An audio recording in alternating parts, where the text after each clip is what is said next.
नमस्कार विद्यार्थी मित्रांनो, एमपीएससी ट्रिक्स या यूट्यूब चॅनलवर तुमचं स्वागत। मी अजय कुमार गोसावी। आज आपण पॉलिटीचे पुढचे प्रश्न बघणार आहोत। या प्रश्नाला सुरुवात करण्यापूर्वी एक महत्त्वाची अपडेट ती म्हणजे करा गूगल प्ले स्टोअरवर जाऊन MPSC tricks bye Ajay Kumar असं सर्च करा। अशा प्रकारे आपला अँड्रॉइड ॲप तुम्हाला त्या ठिकाणी पाहायला मिळेल। डिस्क्रिप्शन बॉक्समध्ये मी तुम्हाला त्याची लिंक देतोय। अँड्रॉइड ॲप डाउनलोड करायची तर त्या ठिकाणी जाऊन तुम्ही ते डाउनलोड करू शकता। या ॲपवर गेल्यानंतर वेगवेगळे कोर्सेस तर आहेतच, पण सध्या आपला एक महत्त्वाचा कोर्स सध्या तिथं आलेला आहे, तो म्हणजे चालू घडामोडी 2022चा। या घडामोडीमध्ये जवळपास तुम्हाला डिसेंबर 2022 पर्यंत होणाऱ्या सर्व एक्झामसाठी तुम्हाला त्या ठिकाणी घडामोडी पाहायला मिळतील। जानेवारी 2021 पासूनच्या घडामोडी आपण त्या ठिकाणी कव्हर करतोय। महत्त्वाचं म्हणजे प्रत्येक व्हिडिओ तुम्हाला कितीही वेळा पाहता येईल, अनलिमिटेड वेळा व्हिडिओ पाहता येईल। पीडीएफ तुम्हाला मिळेल, ते डाउनलोड करून तुम्ही त्याच्या प्रिंट घेऊ शकता आणि कोर्स हा 31 डिसेंबर पर्यंत असेल। ओके, हे लक्षात घ्या। याच्यामध्ये कोर्स विकत घेण्या अगोदर तुम्हाला काय करायचं आहे किंवा 2022 मधल्या घडामोडी सध्या अपलोड केलेल्या आहेत महिन्या वाईज, जानेवारी, फेब्रुवारी, मार्च, एप्रिल, आता मे होतोय, मग त्यानंतर येणाऱ्या पुढच्या घडामोडी तिथं अपलोड होतील। 2021 मधल्या घडामोडी डिटेलमध्ये कव्हर आहेत। त्याचबरोबर तुम्हाला चालू घडामोडी ऑनलाईन टेस्ट सिरीज सुद्धा त्या ठिकाणी आपण कव्हर केलेले आहे। तर नक्की डाउनलोड करा आपला अँड्रॉइड ॲप। डिस्क्रिप्शन बॉक्समध्ये लिंक आहे, त्या लिंकवर जाऊन तुम्ही जॉईन करू शकता। तर आज आपण ॲक्च्युली आपलं जे लेक्चर आहे त्याला आपला पहिला प्रश्न आहे, तो म्हणजे प्रश्न बघा, मूलभूत हक्काच्या संदर्भामध्ये तुम्हाला काही विधानं दिलीत आणि कोणतं विधान बरोबर आहे ते ओळखा म्हटले।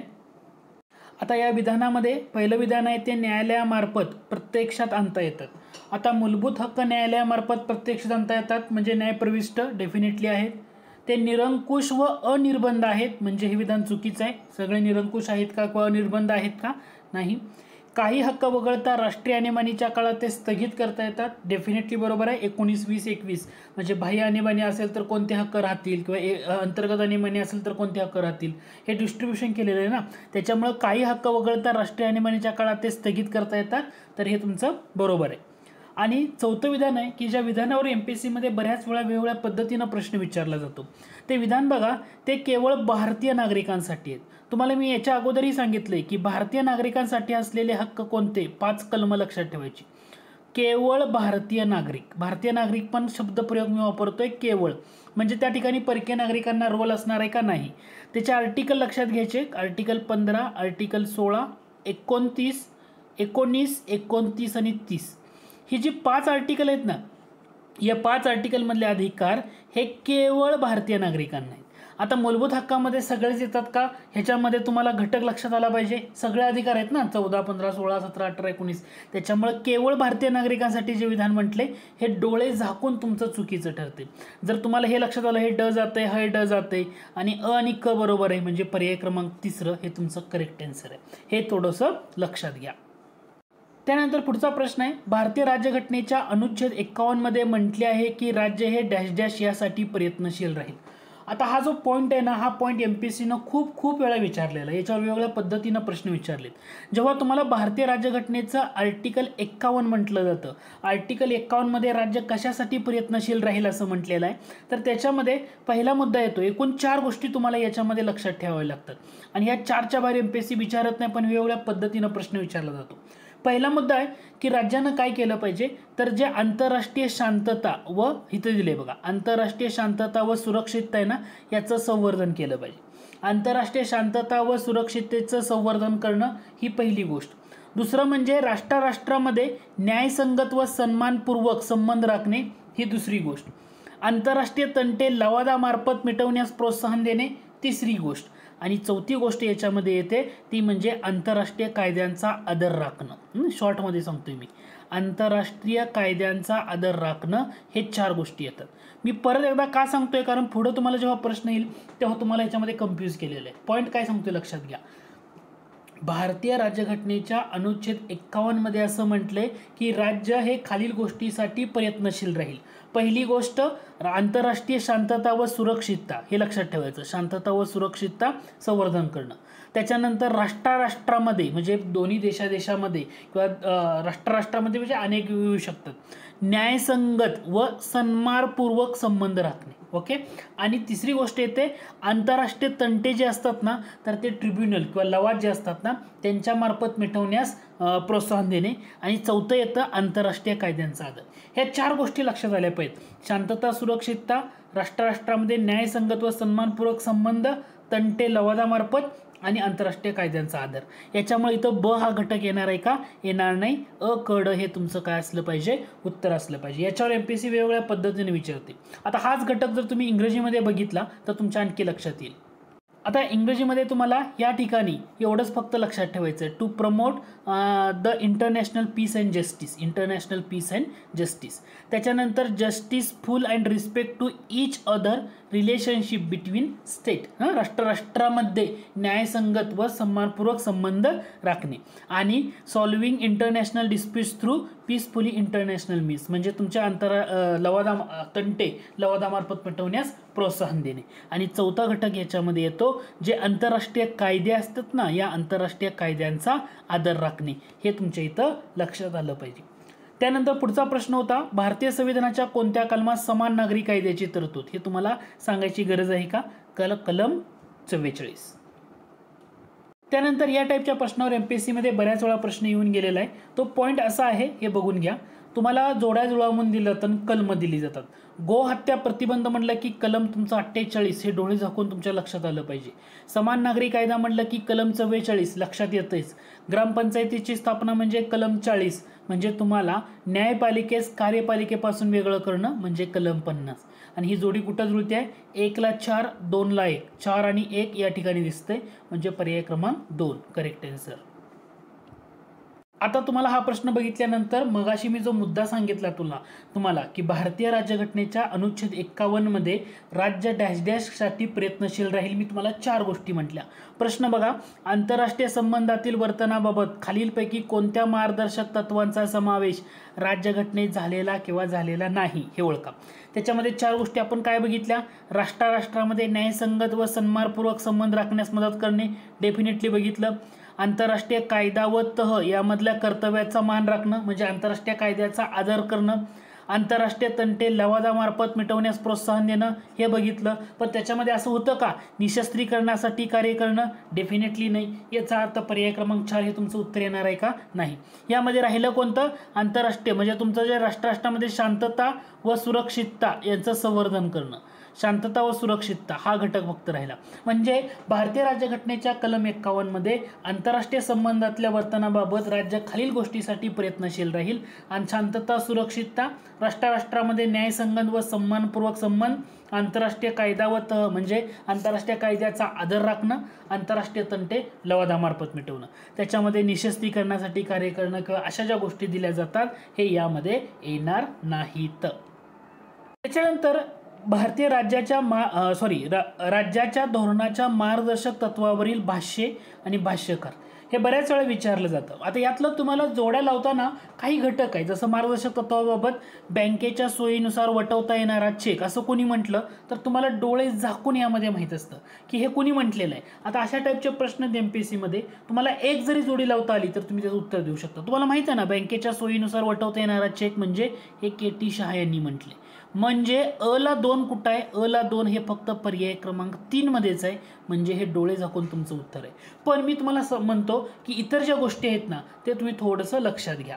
जसं की ब चं उत्तर येणार 3 म्हणजे अवादयोग्य आणि अमूर्त म्हणजे हे ॲलन गॅडहिल यांनी म्हटलेलं आहे. हे लक्षात राहिलं तर ठीक आहे, नसेल तर तुम्ही त्याला इग्नोर करू शकता. किंवा याच्यामध्ये यामागील खरा हेतू भारत देशाला पोलीस नव्हे तर कल्याणकारी राज्य म्हटलं की के.व्ही. राव हे तुमच्या लक्षात आलं पाहिजे. कल्याणकारी राज्य बनवण्याचा आहे. याच्यावर पण एमपीएससीनं बऱ्याच वेळा विचारलंय की मार्गदर्शक तत्व याच्याबाबत काय म्हटले की देशाला पोलीस नव्हेत म्हणजे तर कल्याणकारी राज्य बनवण्याचा आहे असा उद्देश या मार्गदर्शक तत्वाचा, असं के.व्ही. राव यांनी म्हटले. आणि अनंत नारायण यांनी म्हटले इतर गोष्टी करण्यासाठी शासनाला दिलेला एक महत्त्वाचा अधिकार असं म्हटलेलं आहे. पण इथं तुम्हाला 2 गोष्टी फक्त या पॉईंटमधून तुम्ही लक्षात ठेवायच्या. पहिली गोष्ट के.टी. शहा यांनी म्हटलेलं विधान की बँकेच्या सोयीनुसार वटवता येणारा चेक हे मार्गदर्शक तत्वाबाबत भाष्य के.टी. शहा यांचं. आणि दुसरं महत्त्वाचं म्हणजे के.व्ही. राव यांचं भाष्य. हे 2 पॉईंट तुम्ही याच्यातून लक्षात ठेवले तर मोर दॅन इनफ आहे. के.व्ही. राव यांनी म्हटलेलं आहे की मार्गदर्शक तत्व म्हणजे भारत देशाला पोलीस बनवण्याचं नाही तर कल्याणकारी राज्य बनवण्याचं आहे. कल्याणकारी राज्य म्हणजे तुम्हाला बँकेच्या सोयीनुसार वटवता येणारा चेक मार्गदर्शक तत्व असं कुणी म्हटलेलं आहे. कोण मार्गदर्शक तत्वाबद्दल के.टी. शाह. आणि कल्याणकारी राज्य म्हटलं की के.व्ही. राव. फक्त एवढं लक्षात ठेवा कारण याच्यावर एमपीएससीने वेगवेगळ्या पद्धतीनं प्रश्न विचारलेत हे तुम्हाला लक्षात आलं पाहिजे. प्रश्न पुढचा, मार्गदर्शक तत्वाच्या प्रकरणातील कोणते कलम विचारले? मादक पेयाच्या सेवनावर बंदी घालण्याच्या संदर्भात आहे. मादक पेयाच्या सेवनावर बंदी घालणं म्हणजे कलम 47. आता हे तुम्हाला बघायची गरज आहे का? नाही. त्यानंतर पुढचा प्रश्न, भारतीय संविधानात ब्रिटिश संविधानातनं कोणती तत्वे स्वीकारलेत? ब्रिटिश खंड म्हटलं तर नीती मार्गदर्शक तत्व हे आयर्लंड खंड घेतले. कुठला घेतले? आयरिश खंड घेतले. म्हणजे ह्यातलं अ येणार आहे का? नाही. जर अ येणार नसेल तर तुमचं यामध्ये पहिला ऑप्शन इलिमिनेट करू शकता. आता राहिला मुद्दा कायद्याचं राज्य असू द्या किंवा कायदा निर्मिती प्रक्रिया म्हणजे क आणि ड हे डेफिनेटली कुठून घेतले? ब्रिटिश ह्याच्यामधून घेतले. म्हणजे हा ऑप्शन तुम्ही इलिमिनेट करू शकता. आता राहिला मुद्दा स्वातंत्र्य समता बंधुता हा ब्रिटिश संविधानातनं घेतलाय का? नाही. म्हणजे पर्याय क्रमांक 3 हे तुमचं करेक्ट आहे. आता तुम्हाला कमेंट बॉक्समध्ये काय मेन्शन करायचं आहे? कमेंट बॉक्समध्ये असं मेन्शन करायचं आहे, प्रस्ताविकेमधील स्वातंत्र्य समता बंधुता हे जे शब्द आहेत, हे जो घटक आहे, हे आपण कोणत्या देशाच्या राज्यघटनेमधून घेतले? कमेंट बॉक्समध्ये नक्की मेन्शन करा. ओके, म्हणजे तुमचा अभ्यास आहे की नाही समजते मला. ह्याच्या अगोदरच्या लेक्चरमध्ये पण मी हे सांगितलंय की भारतीय राज्यघटनेच्या प्रस्ताविकेमधील स्वातंत्र्य समता बंधुता ही जी तत्वे आहेत ही आपण कोणत्या देशाच्या राज्यघटनेमधून घेतली आहेत हे तुम्ही कमेंट बॉक्समध्ये मेन्शन करा. म्हणजे अगोदरच्या लेक्चरमधचं तुम्ही व्यवस्थितरित्या ते पाहिलंय की नाही हे त्याच्यातून कळून जाईल. नक्की कमेंट करा, महत्त्वाचा घटक आहे. पुढचा प्रश्न बघा, तुम्हाला 2 विधानं दिलीत आणि कोणतं विधान बरोबर आहे का त्याचं स्पष्टीकरण आहे असं म्हटले. आता भारत सरकार कायदा 1935 नुसार शेषाधिकार केंद्रीय विधिमंडळाकडं. पहिलं विधानच चुकीचं आहे कारण हे कोणाकडे दिलं होतं? गव्हर्नर. शेषाधिकार कोणाकडे दिले होते? गव्हर्नर जनरलकडे दिले होते. त्याच्यामुळं या ठिकाणी विधिमंडळाकडे येणार नाही.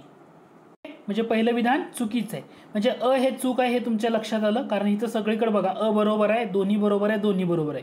म्हणजे हे 1 2 3 ऑप्शन इलिमिनेट होतात. जरी दुसरं विधान तुम्ही नाही बघितलं तरी तुमचं उत्तर पर्याय क्रमांक 4 आहे हे तुमच्या लक्षात येईल. भारत सरकार कायदा 1935 नुसार संघराज्य, प्रांतिक आणि समवर्तित अशा 3 सूच्यामध्ये विषयांची विभागणी केली गेली होती. हे विधान तुमचं बरोबर आहे. हा एमपीएससीला विचारलेला प्रश्न आहे. भारतीय राज्यघटनेत खालीलपैकी कोणते मूलभूत कर्तव्य समाविष्ट नाही? तुमच्या लक्षात आलं पाहिजे की मतदान करणं हे मूलभूत कर्तव्य आहे येतं का? कारण विज्ञान वृत्तीचा विकास करणं असू द्या, सार्वजनिक संपत्तीचं रक्षण करणं असू द्या, राज्यघटनेप्रती निष्ठा आणि राज्यघटनेच्या आदर्शाचा सन्मान असू द्या, पण मतदान करणं येतं का? येत नाही. म्हणजे पर्याय क्रमांक 3 हे चुकीचं आहे. त्यानंतर काही प्रश्न हे लॉजिकल असतात. लॉजिकल म्हणजे तुम्हाला ह्याचं काय पाठ करायची किंवा काही नाही. ठीक आहे. प्रश्न म्हणजे बघा, भारतीय निधर्मीपणाला एक मोझेक फ्रेम असं का म्हणलं जातं? मोझेक फ्रेम म्हणजे काय की आपण भारत बघा, भारतामध्ये वेगवेगळ्या धर्माचे लोक, वेगवेगळ्या जातीचे लोक, वेगवेगळ्या भाषेचे लोक आपण एका गुणगोविंदानं राहतो. म्हणजे भारतामध्ये अनेक धर्म आहेत, भाषा मानाने व स्वातंत्र्याने राहतात. त्यांच्यामध्ये सर्व गट आपली ओळख नष्ट न करता एक संमिश्र संस्कृतीचा घटक आहे. आपली संमिश्र संस्कृती, वेगवेगळे लोक राहतात. तसं इतर देशामध्ये एवढ्या प्रमाणामध्ये पाहता येत नाही. सामान्य माणसाला एकत्र आणतात.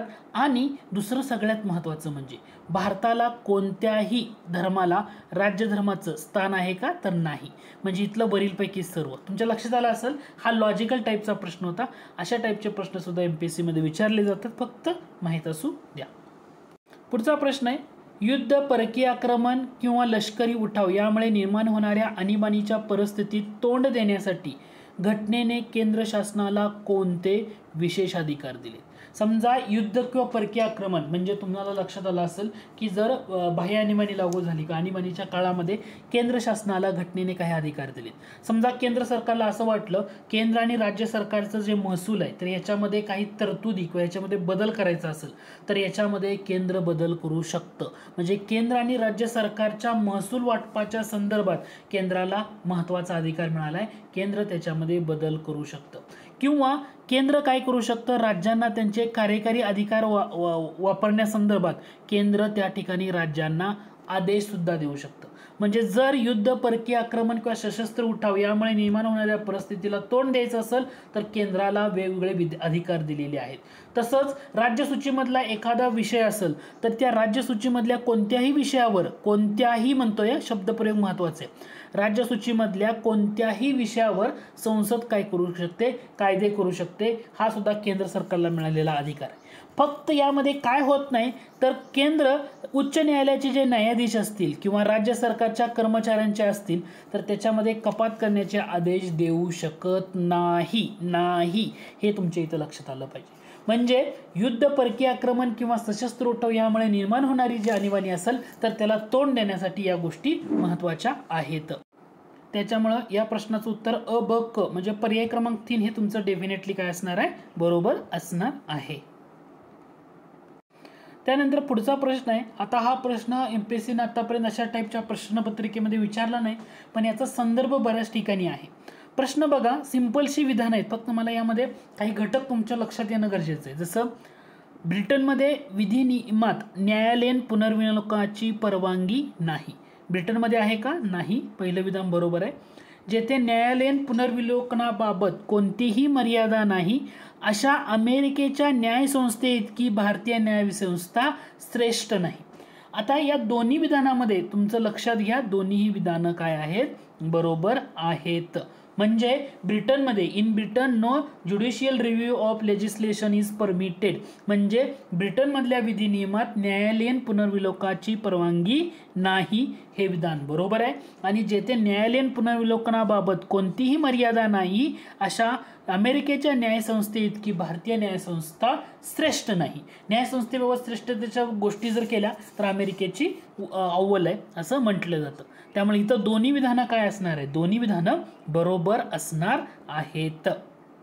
तर या टाईपवर सुद्धा एमपीएससीनं बऱ्याच वेळा विचारले. तुम्हाला काही विधानं दिली त्यांनी कोणतं विधान चुकीचं आहे ओळखा म्हणले. म्हणजे ब्रिटनच्या बाबतीमध्ये म्हटले ब्रिटनची राज्यघटना लिखित आहे की अलिखित, हे लक्षात ठेवा. ब्रिटनची राज्यघटना अलिखित आहे.